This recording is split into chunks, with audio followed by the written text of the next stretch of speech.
going to be a little bit difficult for us to kind of wrap our heads around, but the reason why I love scatter plots is because they deal with stuff in the real world. It's a way for us to... Question? Namapreet? Perfect. So scatter plots are a way for us to compare two sets of data in the real world. This is something that you guys are actually going to be doing with our scatter plot project here at the end of the week. So it's really, really important that you understand how we create these scatter plots, how to analyze these scatter plots, and basically just understand what a scatter plot is and what it means. Rod's question? Perfect. Do you actually have a question? Can I get a new piece of paper? Why? Yeah, come on up. So, our first little blank space, a lot of this is already filled out for us. Like I said, it would be a little bit messy for us to write this all by hand. So we've got a nice little template of information here that we're going to go through, fill out, and talk about together. So the first blank here is, of course, scatter plots. Scatter plots, like I said, are a way to represent the relationship between two variables. Are you guys okay? Yep. Okay. An independent variable and a dependent variable. So scatter plots, the main idea here is we're comparing two things. So an independent variable is always going to be represented by the variable x, and it's the aspect of the relationship that is being controlled.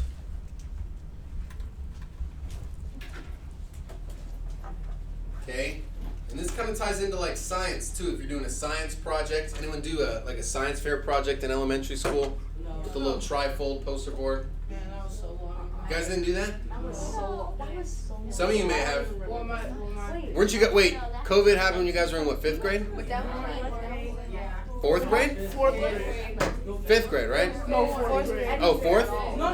Oh, you were online for all of 5th grade, right? Yeah. Okay, but you got cut off the end of 4th grade. Yeah. Okay. But you guys are in person for 6th grade. Yeah. Just with masks. Okay. So maybe you didn't do a science fair project. Maybe that, post-COVID wasn't really the thing they were doing. But in a science project, you basically are testing a certain hypothesis by collecting data and analyzing that relationship. And that's kind of what we're doing here too. So the independent variable is the part of the relationship that's being controlled. We'll kind of explain what that means more in a second. The dependent variable is going to be represented by the letter y. Let's go ahead and highlight that x and that y because it's super important. Whatever color you have, everyone should have at least one highlighter. You're only going to need one color. And a dependent variable is the aspect of the relationship that changes depending on the independent variable. So the dependent variable depends on the independent variable. Now that's a little bit confusing, all those words of depending in there. But let's think about a way that we could kind of remember this and understand this. Who can tell me what does it mean to be independent? Outside of the math classroom. Saeed, what does it mean to be independent? Do stuff by yourself. Perfect. What else does it mean to be independent? Hope? Taking care of yourself. Absolutely. Anyone else? Those are perfect. So independent means you're by yourself, right? So let's say, well, actually, what does it mean to be dependent? If you're dependent on someone, what does that mean, Hope? You're relying on somebody for something, right? You guys depend on your parents for a whole lot, right? You guys, I assume none of you pay rent, right? So you depend on your parents to provide housing for you. You depend on them to go to the grocery store and get you food for the most part. So if you depend on someone, that means, for the most part, everything you need falls on them, okay? So here's how we can remember that independent is X and dependent is Y. You guys know I love to think of different ways for things to kind of stick in our brains. If you're independent, right? This is like the third or fourth time we use like an ex-boyfriend, ex-girlfriend example. But if you've got an X, that means you're independent. right? You're independent. You don't need that x. So an independent variable is x. You could even go as far to say that your x was controlling, right? Independent variable is what's being controlled. So I had a controlling x, now I'm independent. Does that make sense? Hopefully you guys haven't had that experience. You're 13. If you've got some controlling x's, I would probably stick to your studies and worry about that later, but I don't need to know about all your business. All right? So if you got a controlling x, you got to be independent. Okay? Controlling x, independent. Controlling x, independent. Give me a thumbs up if that registers a little bit. That makes a tiny bit of sense. 4 people. All right. Maybe I need to think of something else. For dependent, right? If you're dependent on somebody, you're always asking why. Okay? Bless you. When we introduce a new lesson in this class, right, you guys for the most part don't know what's going on, so you depend on me to provide that information to you as I'm the teacher, right? So if I present new information to you, you're going to ask a bunch of questions, like why? Why are we learning this? Why are we doing this? Why are you giving us homework on a Friday?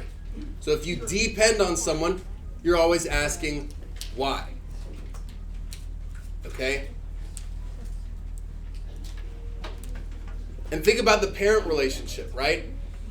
Let's say, for example, raise your hand if you get picked up from school by your parent. Anybody? Some of us may walk home, and that's okay too. Bike home, scooter home, whatever the case may be. But for those of you that get picked up, right? Let's say you go through school today, and you're like, man, I just can't wait to get home at 3:30. I'm going to play PS5 until 2 in the morning, and that's going to be the plan, right? And then you get in your parents' car, and they say, oh, we're going to your grandma's house. We're not going to be home till like 9 p.m. Okay? Some of you may have had that experience before. Some of you may not. But when you depend on your parent to pick you up and drive you places, things may change, right? And it's out of your control. You just kind of got to go with what your parent says. So when you depend on someone, you always ask why things are the way they are, because you need that information, and things are going to change that are out of your control. So remember, controlling X, you got to be independent. If you're dependent on someone, you ask why, and things might change. Okay? I don't know if that works. I've never tried explaining it that way before. So if that does help, great. If not, that's okay. We'll make it through either way. So let's take a look at our first set of data here, our information. We're comparing two things, an X and a Y. Just like all of our tables, X goes on top, Y goes on the bottom. And my X represents the hours spent studying. My Y represents the grade received on a test. So this is a very relatable set of data for us. This isn't like some of those math problems where they're like some random thing that doesn't make sense. This is relatable to us. We spend a certain amount of hours studying, we get a certain grade on the test. Now the reason why this is interesting for us to use is because we can assume that these two things have a relationship, right? We'll get into that in a second. Which of these two is my independent variable? The hours spent studying or the test grade? I hear a mixture of both. Let's go back up here. My independent variable is my X. Right, Devin, pay attention. My independent variable is my X. So from this table, what is X representative of? Hours spent studying. So my independent variable is the number of hours spent studying. And if we look back to the definition, the independent variable is the aspect that we can control. You're in control of how many hours you spend studying. You can make the choice to spend 0 hours studying and just wing it. You can also choose to spend 6 hours after you get home from school studying for a test that you have the next day. That is under your control. Does that make a little sense? Does everyone agree with that? The hours you spend studying is your control? Yep. Okay. What's my dependent variable here then? Test grade. The test grade. As much as you can and would like to prepare for a test, you can't control what grade you get on the test, right? That comes from the person grading the test. However, your test grade changes depending on the number of hours you spend studying. We can assume that this relationship has some sort of more hours spent studying, the better grade you get on a test, right? That just logically would make sense. So my dependent variable, my test grade, changes depending on the independent variable, which is the number of hours spent studying. So this table shows us a whole bunch of data points here. This first person spent 0 hours studying and got a 60. Someone spent half an hour studying and got a 65. Someone spent 1 hour studying and got a 70. 1 hour studying got a 75. What's one thing we notice right away about this table that's different than what we've been dealing with the last couple of months? There's decimals. That's a great thing to point out. What else stands out? There's 2 numbers in the decimal. What do you mean by that? Like 0 and 5. Okay, 2 numbers in the decimal. So we notice the decimals up there. That's definitely weird. Sure. What's that, Osase? There's a lot of numbers. Yeah, there's way more numbers in this table than we're used to. And there's a lot of same numbers in the problem. Exactly. That's what I'm looking for. There's 2 number 1s up here. There's 2 number 3s. Down on the bottom, there's 2 80s, and they're in different places. So we can assume right away this is not going to be linear. There's a whole bunch of jumbled up numbers. Things are going to get a little bit messy. But we're going to go one by one and plot each of these points. Before we do that, we're going to make a prediction about the relationship between the number of hours spent studying and the grade you earn on the test. So take a look at this quote down here. I predict that the more/less hours spent studying, the lower/higher grade you will earn on the math test. Go ahead and take 30 seconds, highlight either more or less and lower or higher to complete your prediction here for this relationship.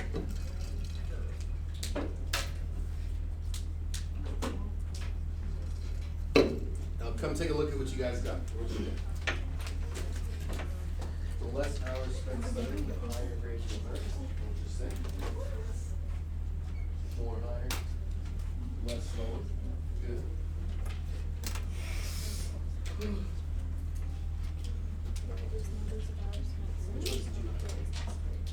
So you got to fill out this statement.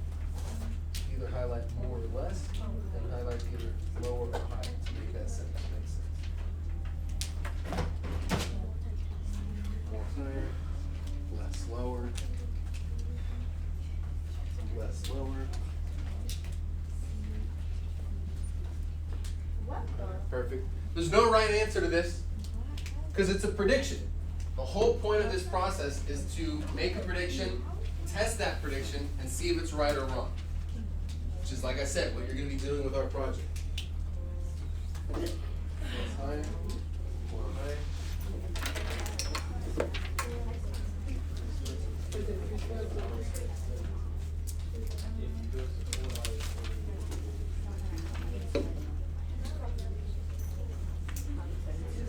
So, anyone want to share their prediction here for this relationship? Go ahead, Devin. Read out your prediction with just the highlighted words. More and higher. Read the whole sentence, buddy. I predict that more hours spent studying, the higher grade you will earn on the test. You guys hear Devin up there in the front? Yeah. You're not in the front? I'm not talking to you. So Devin said, I predict that the more hours spent studying, the higher grade you will earn on the math test. Give me a thumbs up if you made that same exact prediction there. Good portion of us. As I was walking around, I saw a lot of that. What I also saw was kind of the opposite prediction, which is fine too. Anyone want to share a different prediction that they had? Darius, what did you say? I predict that the less hours spent studying, the higher grade you will earn on the math test. Okay, so Darius says, I predict that the less hours spent studying, the higher grade you will earn on the math test. That's an interesting perspective. And again, that's not wrong because it's just a prediction, right? We got to test to see whether that prediction is right or wrong by doing the work. I saw a couple people also say that I predict the less hours spent studying, the lower grade you will earn on the math test. Give me a thumbs up if you made that prediction. There's a couple people I saw. And that's basically the same as this yellow prediction, right? If you spend more hours studying, you get a higher score. If you spend less hours studying, you get a lower score. So let's test it out and see who amongst us is correct. To do that, all we got to do is plot these points. I'm going to take this first point here. 0 hours studying gave me a 60% on the test. I take a look at my graph. I see that my x-axis represents the hours spent studying. That's our independent variable. And my y-axis represents the test grade. That's my dependent variable.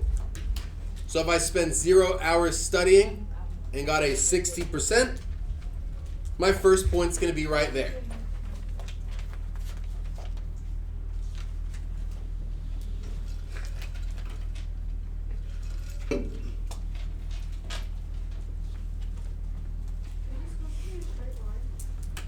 No, that's a good point. Some of you may be getting ahead, plotting all your points. It should not be a straight line. And we'll get to why it's not a straight line in a second. My next point, I studied for 0.5 hours and got a test grade of 65. So 0.5 comma 65. Well, my hours spent studying, I've got 0 and 1. 0.5 must be right there in between. And that earned me a 65 on the test. So that second point's going to go right there. It might start out looking like a straight line. But as we'll see, because we've got the same x value and the same y value kind of spread out here, we are not going to get a straight line. My next point, 1 comma 70. So after 1 hour of studying, we earned a 70. Like I said, so far it looks linear. But my next point is someone that spent 1 hour studying and got a 75. So my x coordinate is 1, my y coordinate is 75. And now we got 2 points kind of right on top of each other. That's interesting. So there's 6 more points. We'll take 60 seconds, 10 seconds a point. Go ahead and finish graphing this scatter plot, and then we'll take a look at what all this means here in a second.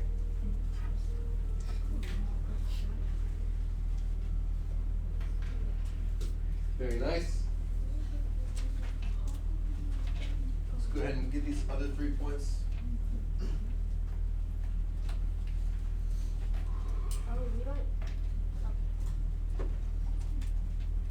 Looks good.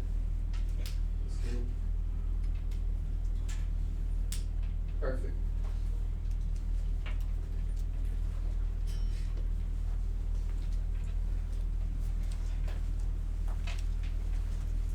Very nice. That's awesome. Yeah. Looks good. This one should be 1 space before this point right here. Should be 1 space to the right. 4 comma 95.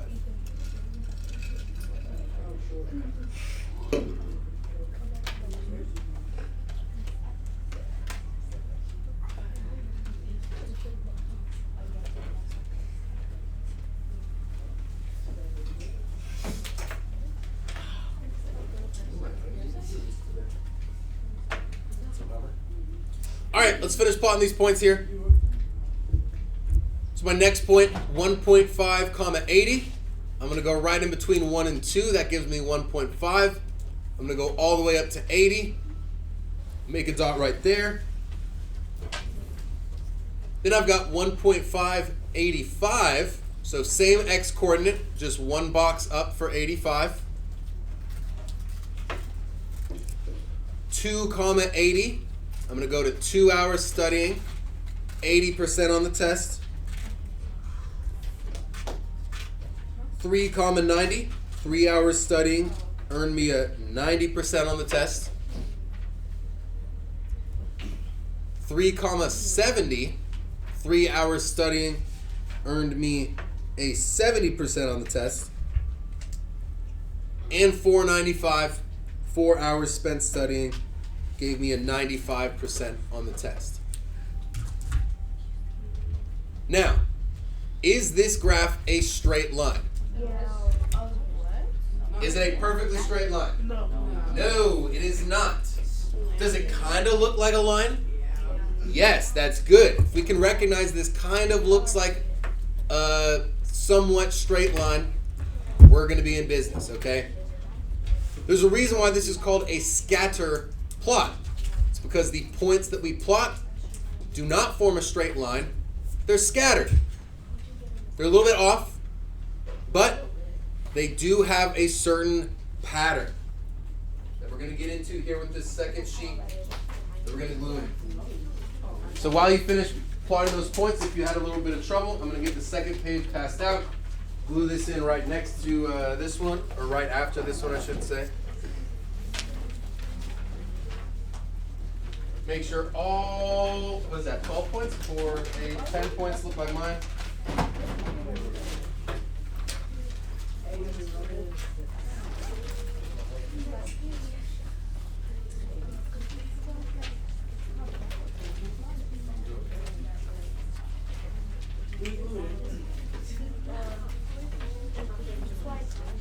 Alright, gotcha.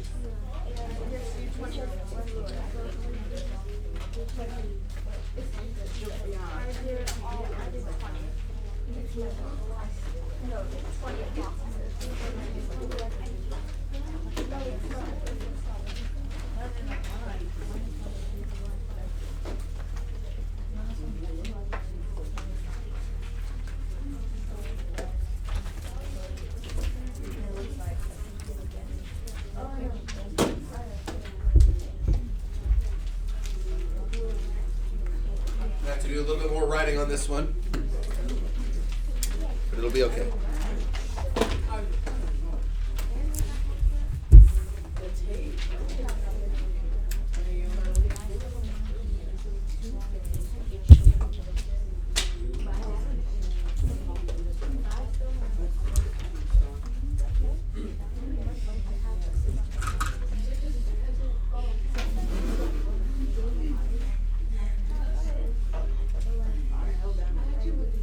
So you know where they going when you glue them in.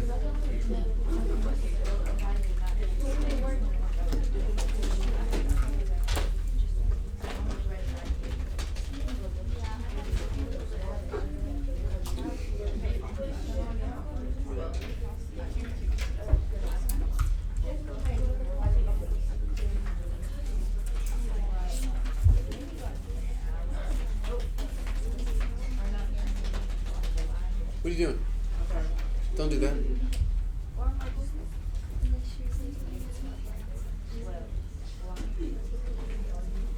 It'll take like 30 seconds to get it glued in.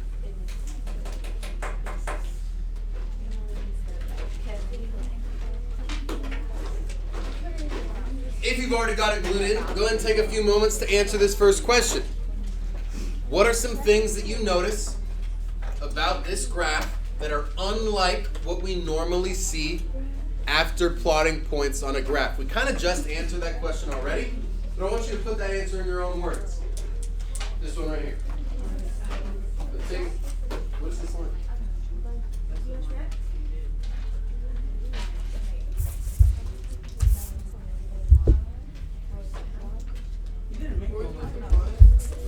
There's no line.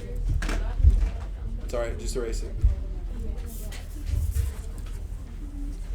So in case your new page is away from this graph, you can take a look at my graphic on the screen and figure out what looks different about this graph than what we normally see.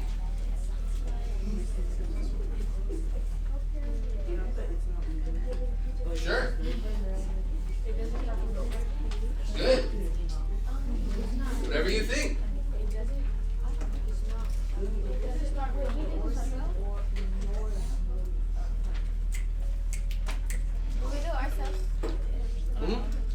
The first question only. Just do the first question.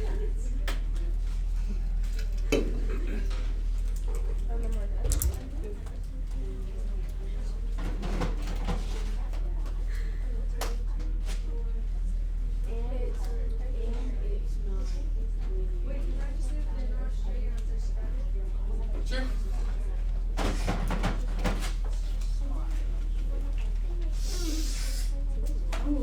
All right, got to get going on this because I want us to get through all three.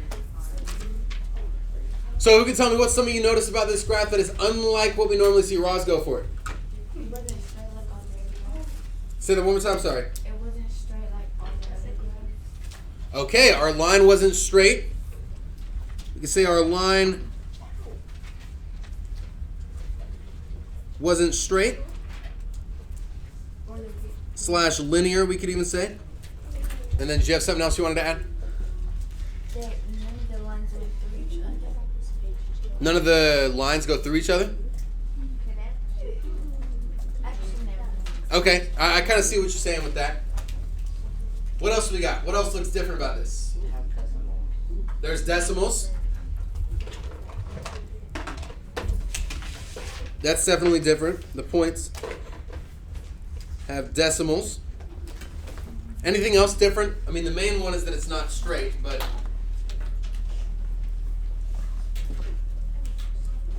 we could even say, I think Hope said it, the points are scattered. The points are scattered across the graph. Those sound good to me. So, unlike linear equations, which is what we've been focusing on the last 5 weeks, these data points are a lot more, go ahead, scattered, which is why we call this, of course, a scatter plot.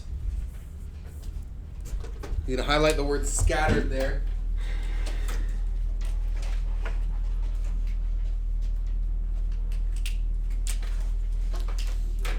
So even though this graph isn't technically linear, it still shows a very clear trend based on how the points are arranged and the pattern they appear to form. Go ahead and highlight trend and pattern. Who can tell me, outside of the math classroom, what's a trend? TikTok. TikTok, okay. Hope, what's a trend? Something. No? Something that's popular, good.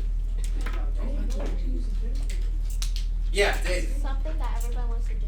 Something everybody wants to do. Perfect. Good. Both right. Absolutely. A trend is something that is popular. People want to do. People want to follow. What are some trends in your sphere of people right now that you can identify? Devin, what's a trend?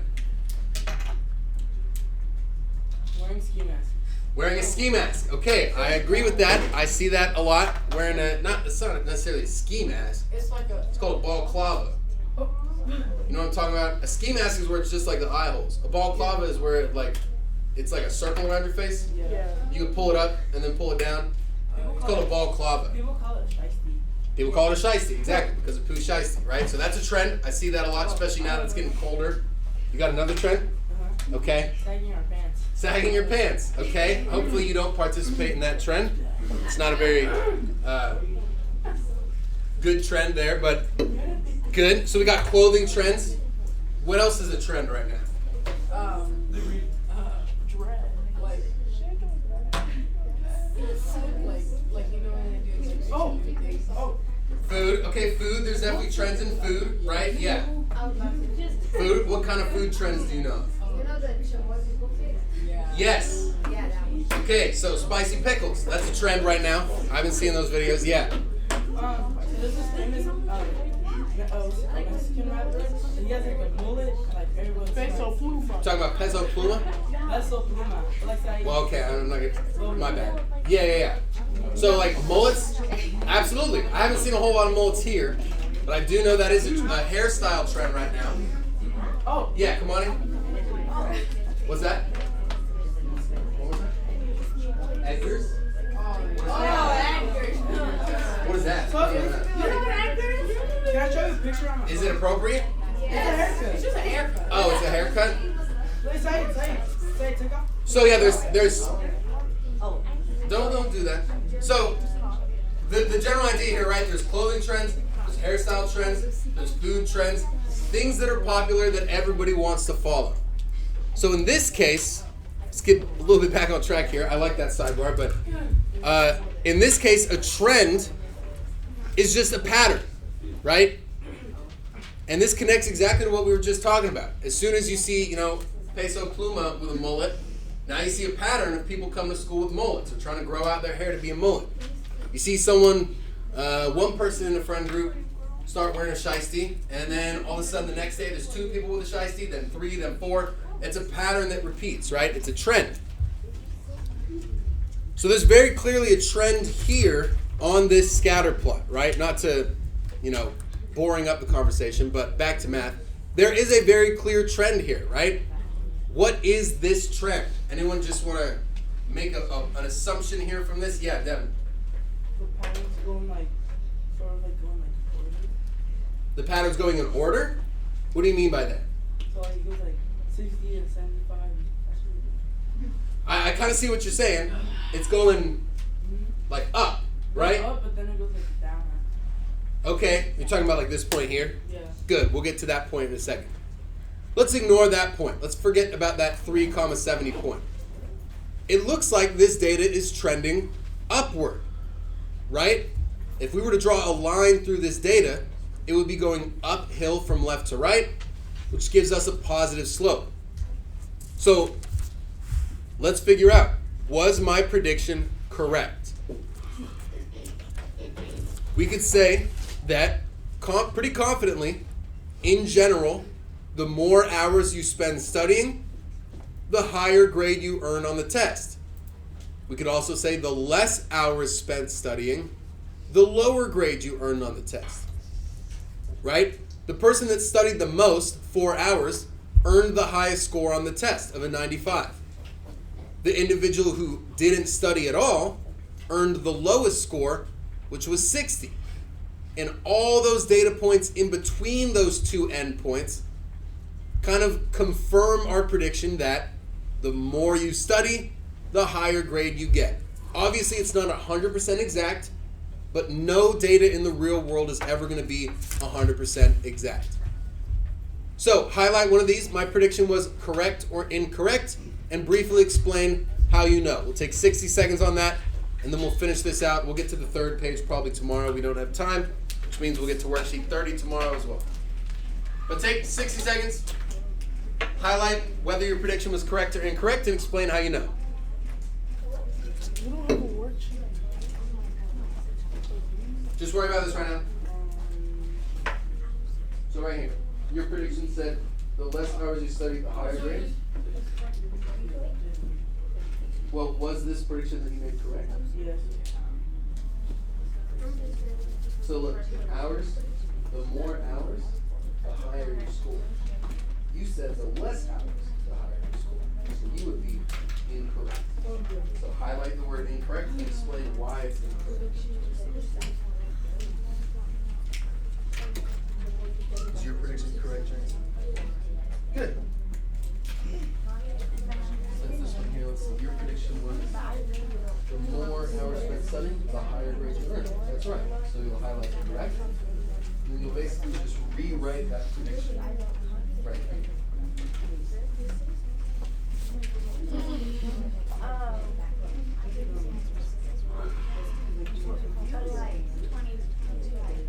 Good. That's great. What did you write?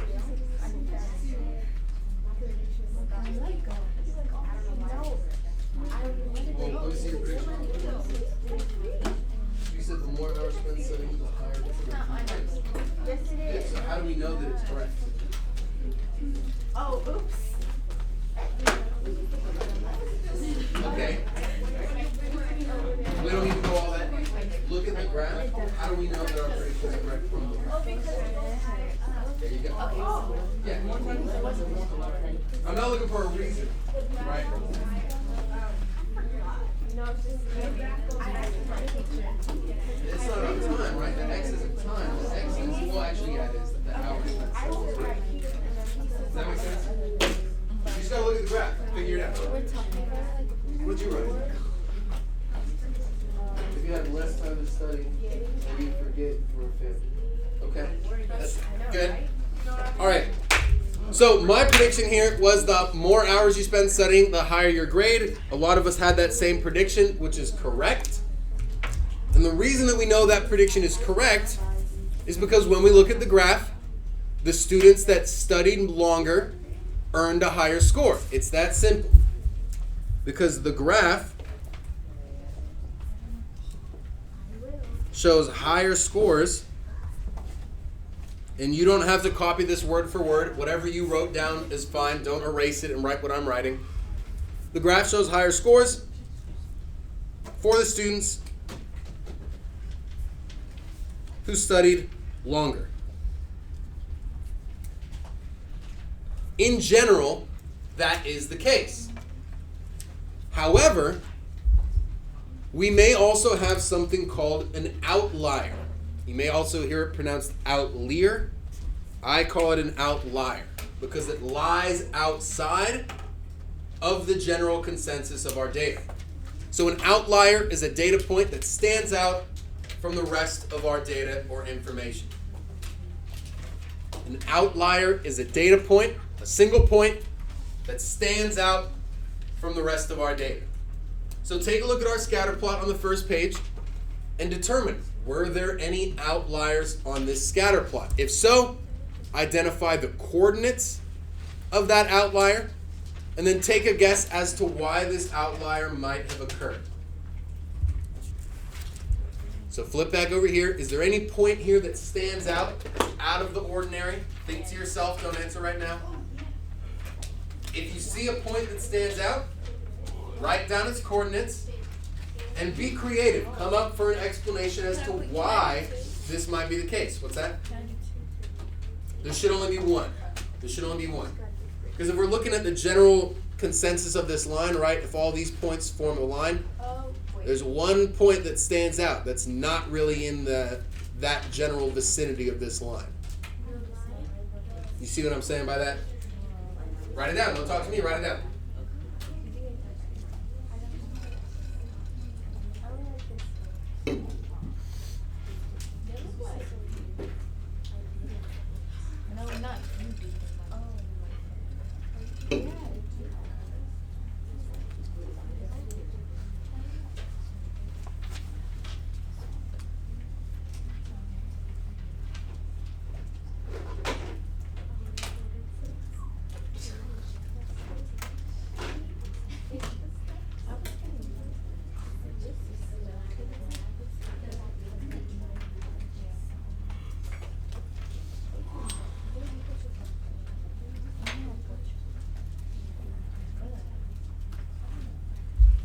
Anyone got the coordinates of my outlier here? Yeah, Hope, what are my coordinates? 3, 70. So we can say yes, there's an outlier at 3, 70. Let's take a flip back over to our scatter plot. And I want you to highlight that point. 3, 70 right there. That point is an outlier. It lies outside of the general. I know it's not an exact line here, but we can see all these data points are clustered up into this kind of, specific trend, this positive trend. But this one little point lies outside of that. You can imagine this is like an overhead view of people walking, to the locker room in PE, and then there's that one kid, there's always that one kid that's just way outside of the line. You know what I mean? You guys know what I'm saying by that? Yes. Okay, yes. You guys, everyone knows that one kid, all right? They're just out here throwing their backpack at the basketball hoop and everything. That's the outlier, right? But for the most part, everyone follows what they're supposed to do. But again, there's always that one that lies outside of that. So why might this be the case? This outlier tells us, okay, this individual studied for 3 hours and only got a 70% on the test. There was another individual that studied 3 hours and got a 90% on the test. So why might this student's score be lower than that student's? Any ideas? Oh, because They probably Go ahead, Darius. I think he probably didn't study longer, or Well, they both studied the same amount of time, 3 hours, right? Daisy and them, Ross. Their memory wasn't good? Their memory wasn't good. That's a good point, Ross. they probably studied more. They studied more. Well, they studied the same amount of time. Are you saying they studied more Right. information Yeah. in that amount of time? Perfect. I love that, Brooklyn. Oh, or they could have studied like different things. Exactly. Those are all absolutely right. There is no right or wrong answer to this, okay? One of the reasons why this outlier may have occurred is because this person was able to study more information in this amount of time. Right? Everybody learns and studies differently and at a different pace. So for me to say this one student studied for 3 hours, this other student studied for 3 hours, therefore they probably got the same exact score on the test, that's just not realistic. Okay? Now in general, yes, the more you study, the more work you put in, the higher grade you get, the more you see that work come to fruition. But there's always going to be instances where that's not necessarily the case. So we could say maybe this is because this student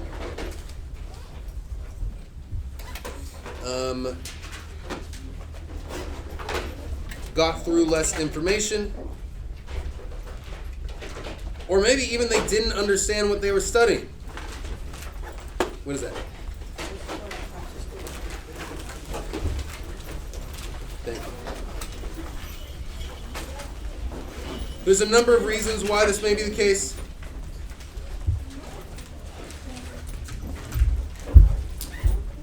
And we'll go ahead and